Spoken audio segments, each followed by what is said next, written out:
Hello viewers, నమస్కారం. Welcome to లాడస్క్ channel. ఈరోజు నేను చెప్పాలనుకుంటున్నటువంటి టాపిక్ సూసైడ్స్ ఎందుకు జరుగుతున్నాయి ఇలా, దీనికి ముఖ్యమైనటువంటి కారణాలు ఏంటి, వాటిని ఎలా నివారించాలి, ఎలా ఎదుర్కోవాలి అన్నటువంటి విషయాల గురించి. ఇది మన భారతదేశంలో కూడా ఒక మేజర్ ఇష్యూగా మారిపోయింది. మనిషికి తన శక్తికి మించినటువంటి కష్టాలు ఉన్నప్పుడు కానీ, బాధలు ఉన్నప్పుడు కానీ, లేదా అతిగా ఆలోచించడం వల్ల కానీ ఇలాంటి టెండెన్సీస్ జనరేట్ అవుతాయి. ఈ కాలంలో వయసుతో తారతమ్యం లేదు, ఆడవాళ్ళ మగవాళ్ళ అనేది లేదు. ప్రతి వాళ్ళకి ఈ సూసైడల్ థాట్స్ అనేవి ఎక్కువగా ఉంటున్నాయి. దీనికి వేరియస్ రీజన్స్ చెప్పొచ్చు, కానీ దేన్నైనా ఎక్కువగా ఆలోచించడము అనేది మనిషి ప్రాణాలని పోగొట్టుకోవడానికి కూడా సిద్ధపడేలా చేస్తోంది. అసలు దానివల్ల ఏమొరుగుతుంది? మనము బతకడానికి, మనం చదవడానికి, మనము ప్రేమించడానికి ఏదైనా తీసుకోండి, ఎన్ని ఆల్టర్నేట్స్ ఉన్నప్పుడు ఒక్కటే దాన్ని పట్టుకొని అది దక్కకపోతే, అది రాకపోతే అయిపోయింది, జీవితం చాలిచ్చేయండి. దీనివల్ల ఏమొరుగుతుంది?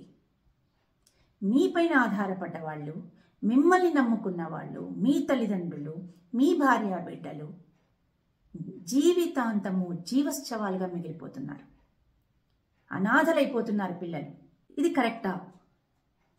అసలు మన భారతదేశంలో ఈ బలవన్మరణాలకి కారణాలు చూస్తే పేదరికము, లైంగిక వేధింపులు, గృహహింస, కుటుంబ సమస్యలు, ఆర్థిక సమస్యలు ఇలాంటివే కనబడుతున్నాయి. అయితే ప్రతి దానికి పరిష్కారము చావే అనుకుంటే ప్రపంచంలో మనుషులు ఎవరు మిగలరండి, అన్ని శవాలే ఉంటాయి, శవాల దిబ్బగా మారిపోతుంది. జనరల్గా ఇలాంటి టెండెన్సీస్ ఉన్న వాళ్ళు రెండు రకాలుగా ఉంటారు. అంటే ఇప్పుడు ముందే ప్లాన్డ్గా ఉంటారు కొంతమంది, నేను చనిపోవాలి అని నిర్ణయించుకుంటారు వాళ్ళు బ్రెయిన్లో. నాకు ఈ జీవితం వద్దు అన్న ఆలోచనలో ఉంటారు. కొంతమంది క్షణికావేశంలో చేస్తూ ఉంటారు. ఆలోచన అనేది ఎంత ఇంపార్టెంటో ఒక విషయాన్ని గురించి అతిగా ఆలోచించడం కూడా అంతే డేంజర్.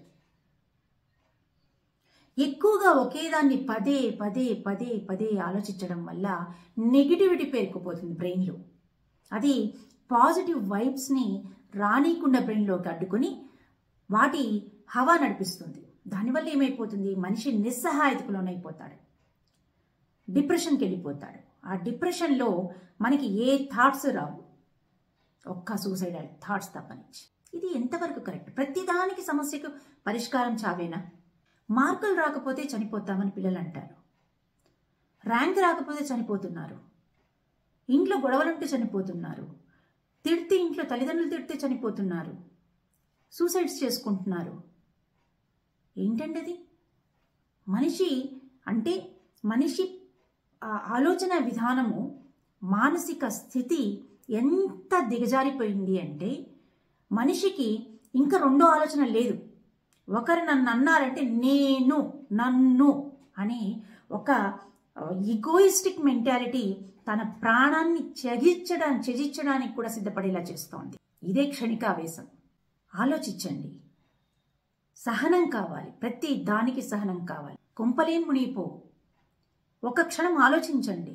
మామూలుగా ఒక వస్తువు కొనాలంటేనే 100 సార్లు ఆలోచిస్తామే, అలే ఇచ్చిన జీవితాన్ని మనం వదులుకోవడానికి అంత క్షణంలో నిర్ణయాలు ఎలా ప్రతి 40 నిమిషాలకి ఒకరు ప్రపంచంలో ఆత్మహత్యలు చేసుకుంటున్నారంటే ఏంటి? ప్రపంచం ఎటుపోతోంది? ప్రతి ఏటా 8 లక్షలకు పైగా ఆత్మహత్యలు చేసుకుంటున్నారంటే ఏమనాలి? 15 నుంచి 29 ఏళ్ల వయసున్నటువంటి పిల్లలు, వాళ్ళకు సంభవించేటువంటి మరణాలు రోడ్డు ప్రమాదాల తర్వాత అతిపెద్ద కారణంగా చెప్పేది ఈ ఆత్మహత్యలేనంటండి. ఏంటి? మనిషి మనసు, ప్రవర్తన, ఆలోచన విధానం ఏమైపోతోంది? చదువు అంటే ర్యాంకులు సాధించడమే చదువు కాదండి. ఏదో ర్యాంకులు కొట్టాము, ఓ పెద్ద ఉద్యోగాలు చేస్తున్నాము, పెద్దగా ఇంత డబ్బు సంపాదిస్తున్నాం, అంత ఇల్లు కొన్నాము, అంత హంగామాలు ఉన్నాయి, అంత ఆస్తులు ఉన్నాయి. ఎవరికి ఏం చేసుకోవడానికి ఇవన్నీ? ఒక్కసారి ఆలోచించండి. మనిషి తన మనసు, తన ఆనందాన్ని పళంగా పెట్టుకొని చేసేది ఏది కరెక్ట్ కాదు. ర్యాంక్ రాలేదు అంటే ఇంకొక ఆల్టర్నేట్ ఉంటుంది. ఈ చదువు కాకపోతే ఇంకో చదువు చదువుకుంటాము. పెద్దవాళ్ళు కూడా, తల్లిదండ్రులు కూడా పిల్లల్ని ఫోర్స్ చేయడం మానండి. జీవితంలో నా కొడుకు ఇంజనీర్ కావాలి అని అంటే ఇంజనీరే, డాక్టర్ కావాలంటే డాక్టరే. ఎందుకు ఆ ప్రెషర్? ఎందుకు వాళ్ళ మీద? వాళ్ళని వాళ్ళగా బతకనియండి. వాళ్ళకి కావాల్సింది తీసుకోవడానికి, దాని మీద ఎఫర్ట్స్ చేయడానికి అవకాశం ఇవ్వండి.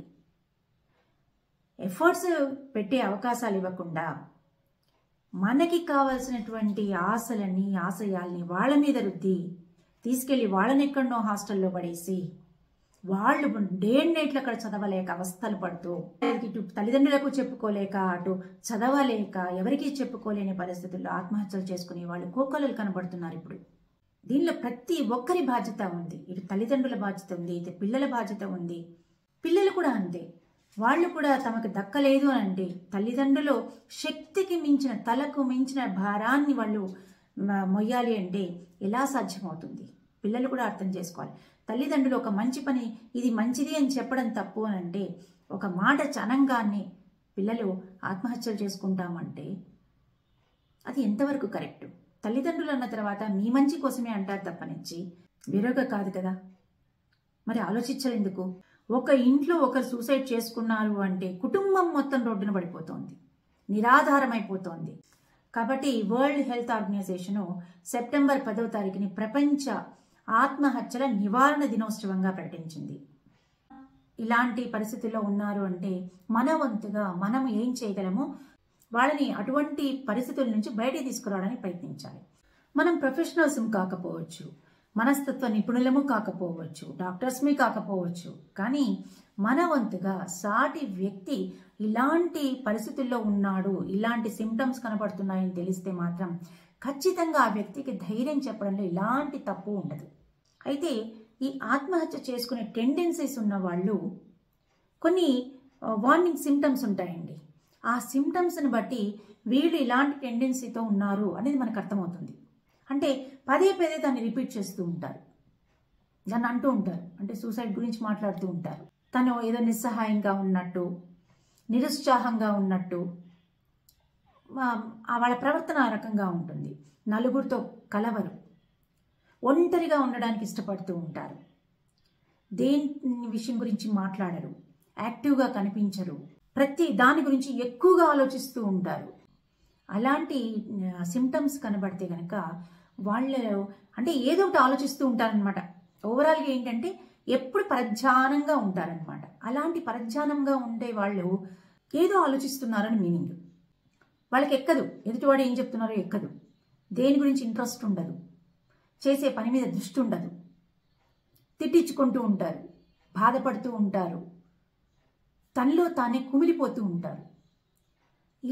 అందుకని ఒంటరిగా ఉండడానికి సిద్ధపడుతుంటారు, ఒంటరిగా ఉండడానికి ఇష్టపడుతూ ఉంటారు. ఇలాంటి టెండెన్సీ ఉంది అంటే, ఇలాంటి మానసిక స్థితిలో ఉన్నారు అంటే వాళ్ళు ఇలాంటి ఆలోచనతో ఉన్నారు అని మనం గుర్తించాలి. అలాంటి వాళ్ళకి మన వంతుగా ఒక ఫస్ట్ ఎయిడ్ చేసినట్టు వాళ్ళకి ముందు ఒక ధైర్యాన్ని ఇవ్వాలి. మీకు తెలిసిన 4 ముక్కలు చెప్పండి వాళ్ళకి. ముందు అలాంటి పరిస్థితులకి నిర్ణయాలు తీసుకోకుండా వాళ్ళని మనం గెట్టునేసిన వాళ్ళం అవుతాం. వాళ్ళని ఎట్టి పరిస్థితుల్లో ఒంటరిగా ఉంచకూడదు. నలుగురితో, కుటుంబ సభ్యులతో కానీ లేదా స్నేహితులతో కానీ ఉండేట విధంగా చూడాలి. ఒకవేళ వాళ్ళు మాట్లాడకపోయినా కూడా నలుగురితో ఉంటే కనుక అలాంటి డెసిషన్ తీసుకొని ఇంప్లిమెంట్ చేయకుండా ముందు సేఫ్ జోన్లో ఉంటారు. తర్వాత ప్రొఫెషనల్ చేత కౌన్సిలింగ్ ఇప్పిస్తే వీళ్ళకి చాలా మంచిది. మీ వర్క్ ప్లేస్లో ఎవరైనా ఇలాంటి మనస్తత్వం ఉన్నటువంటి వాళ్ళు మీకు కనపడ్డా కానీ వాళ్ళని ఒక ధైర్యమైన, మీకు చేతనైన మటుకు ఒక 4 ధైర్య మాటలు చెప్పి వాళ్ళను అలాంటి ఆలోచనల నుంచి బయటికి తీసుకురాగలిగితే కనీసం కొంతమందినైనా మనం కాపాడగలిగిన వాళ్ళం అవుతాము. దేని గురించి ఎక్కువగా ఆలోచించకూడదండి. ఏదేన్ని కూడా ఎక్కువగా తీవ్రంగా ఆలోచించడం వల్ల మనిషి నిస్సహాయతకు లోనవుతాడు. మనకి నెగిటివ్ అన్న విషయాన్ని ఎక్కువగా ఆలోచించకూడదు. పాజిటివ్ అన్న విషయాన్ని ఎక్కువగా ఎంతగా ఆలోచించినా కూడా మీకు బలం వస్తుంది. కానీ నెగిటివ్ ఆలోచనలను ఎంత దూరంగా పెడితే అంత మంచిది. మనము ఎక్కువగా వాటిని ఆలోచించడం వల్ల అది మన్ని కుంగదీసే అవకాశాలు ఎక్కువ ఉంటాయి. కాబట్టి థింక్ పాజిటివ్లీ. మనిషికి ఎప్పుడు క్షణికావేశం కరెక్ట్ కాదు. ఆలోచించండి, సహనంతో ఉండండి. మనకి ఒక సమస్య వచ్చింది అంటే ఆ సమస్య గురించే 100 సార్లు ఆలోచించే బదులు దానికి పరిష్కారాన్ని ఆలోచించండి. సమస్యనే 10 సార్లు 100 సార్లు ఆలోచిస్తే సమస్య సమస్యగానే ఉంటుంది, కానీ మీకు పరిష్కారం దొరకదు. ఆ సమస్యని ఏంటనేది ట్రేస్ అవుట్ చేసి దాని చుట్టూ ఉండే పరిష్కారాలను ఆలోచించండి. ఏదో ఒక పరిష్కారం దొరుకుతుంది. So be brave, be think positively. ఈరోజు మంచి మాట. జీవితం అంటే ఆట కాదు, మధ్యలో వదిలేసి వెళ్ళిపోవటానికి. జీవితం అంటే యుద్ధం, గెలిచే వరకు పోరాడవలసిందే.